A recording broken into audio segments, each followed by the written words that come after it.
শিগগিরই গাজীপুর ও পোস্তগোলায় রাসায়নিকের গুদাম সাময়িকভাবে সরানো হবে। দুপুরে চকবাজারে ব্যবসায়ীদের সঙ্গে শিল্প মন্ত্রণালয়ের জরুরি সভায় এই সিদ্ধান্ত নেওয়া হয়।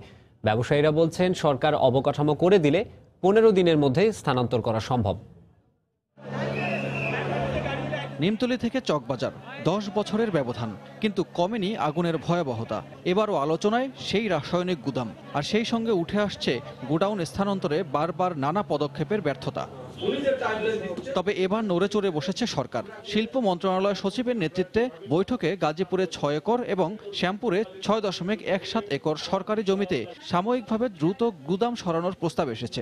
ইস্পাত কাঠামোয় তৈরি গোডাউনে রাসায়নিক মজুত করা হবে। 4 থেকে 5 দিনের মধ্যে ছাউনি তৈরির কাজ শুরু হবে বলেও জানান শিল্প সচিব। আপনারা আপনাদের লোকজনদেরকে ওইভাবে তালিকা করে প্রস্তুত করতে থাকেন, যে কে আগে যাবে কে পরে যাবে ইত্যাদি। এটা আপনারাই ক্রমটা ঠিক করে দেন। জনঘনত্ব ইত্যাদি ইত্যাদি বুঝে ক্রমান্বয়ে আমরা কিন্তু সবাইকে সরিয়ে নেব। আমরা শিফটিং শুরু করব গ্রাজুয়ালি। আমাদের আরো কিছু অবকাঠামো যে একদম নাই সেটা নয়, ওইগুলাকে তৈরি করে 15 দিনের মধ্যেও সেখানে নিয়ে যাওয়া শুরু করা সম্ভব হবে।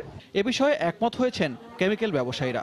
আগামী সোমবারের মধ্যে পুরান ঢাকার সব গোডাউনের হিসেব শিল্প মন্ত্রণালয়ের কাছে জমা দেবেন তারা। ট্রান্সফার শুরু হবে, তবে কনস্ট্রাকশন করার জন্য সময়ের ব্যাপার। হয়তো 1-1.5 মাসের মধ্যেই সমস্ত বা আমরা যারা কেমিক্যাল ব্যবসায়ী আছি, যেগুলো অতি দাহ্য এবং দাহ্য, আমরা সরিয়ে দিব। 15 দিনের মধ্যে যাওয়ার মতো ক্ষমতা সমস্ত ব্যবসায়ীদের আছে। কেমিক্যাল গোডাউনের হিসাব আমরা আগামী সোমবারে জমা দিয়ে দেব। এসিডের জন্য গাজীপুর এবং অন্য রাসায়নিকের জন্য শ্যামপুরের জমি বরাদ্দ দেওয়া হবে। সানবীর রূপল, সময় সংবাদ, ঢাকা।